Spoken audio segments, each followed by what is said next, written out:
Mahabharata, Episode 10. Still, further exchanges of peace offers would follow. Dhritarashtra would send his emissary Sanjaya to plead with the Pandavas to forget their claims to Indraprastha in the interest of peace. This offer was naturally rejected by the Pandavas, and they asked none other than Krishna himself to journey to Hastinapura for a final plea of peace as well. It is here that we witness an interesting exchange between the Lord and antagonist of the story. At the royal court of Hastinapura, Krishna presented himself before the blind king.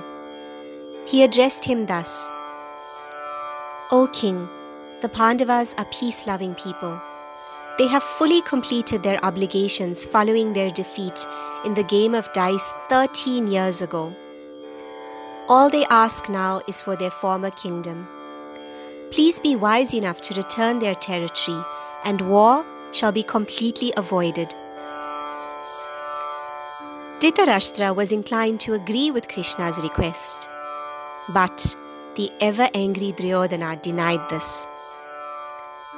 Krishna then asked for 5 villages, which were declined, and then even 5 houses, to which Duryodhana finally declared, "No Indraprastha, no town, no village, not even 5 pinheads of land shall we give the Pandavas."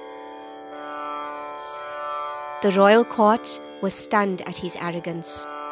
Most did not want war, but yet none spoke up, not even Bhishma.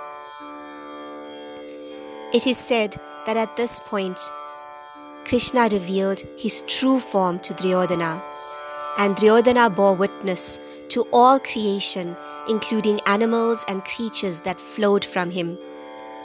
Those who were devoted to Krishna were in awe of this, but those who rejected him as divine feared for their lives. It seemed in that moment that the primeval forces of darkness and light faced each other, as both Duryodhana and Krishna stood with gazes locked across that royal court.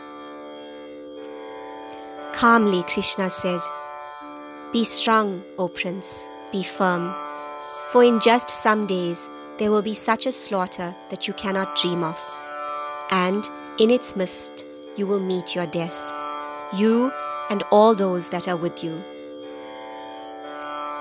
Bhishma realized at that point, the time has come.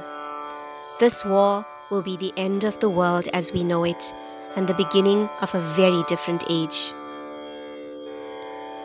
Krishna now addressed the elders of the royal court, including Bhishma, and said, "I ask you, undo the evil you have nourished in this court. The method is simple if drastic, but much less drastic than the war you plan. 4 men stand between the very earth and peace, and you must sacrifice them. Bind Duryodhana, Dusasana, Karna and Shakuni, and hand them over to the Pandavas.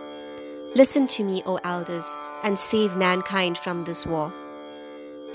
None responded, least of all the king, who still, after all that had happened, bore not only his physical blindness, but blindness to doing his rightful duty as both king and parent.